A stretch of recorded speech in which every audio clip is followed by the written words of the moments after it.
So you're a singer and you want to go to a venue and do the most annoying performance you possibly can. Kind of like that thing in Dumb and Dumber where the one guy screams in the other guy's eye the whole time. That's feedback. Hooray! If you want to do that, first thing you want to do is make sure you turn up the PA 1. If everything is too loud, things will come back into the speakers or from the speakers into the microphone no matter how much you do. So making sure that you're moderating your volume appropriate for the environment is really, really good. Number 2. When I say placement, we know that that's placement of not only the microphone, but the monitors and the front of house speakers, which they would say, you often will see things like FOH, right? So front of house, that just means the mixer over yonder and the speakers that shoot out to the audience, that would be considered the front of house.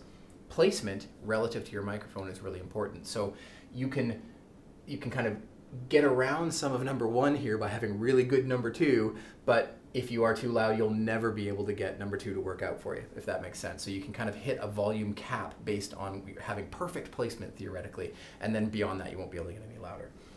Number 3 is going to be or EQ, etc. So if you are EQing on top of EQ, if you're turning the highs up really loud or the mids up really loud and you're wondering why things are feeding back, it's because not just the volume is too loud, but a particular frequency is too loud. So if you imagine on a little graph here, we'll pretend we've got, all of the sound frequencies we're dealing with, and here's the low ones and here's the high ones up here, and here's the middle. If you've got most of your stuff kind of doing this, and then you've turned up the mid-range and everything else goes up to here and then goes back down to here, you're going to get feedback in this area sooner than you get feedback in either of these. So you have to be careful about where you're pushing things, and a good engineer would tell you actually that if you wanted the mids to be louder, just like we did with the band, you would actually cut this and cut that instead, and that gives you the impression that the mids come up, but you're actually cutting things. It gives you more room to boost again.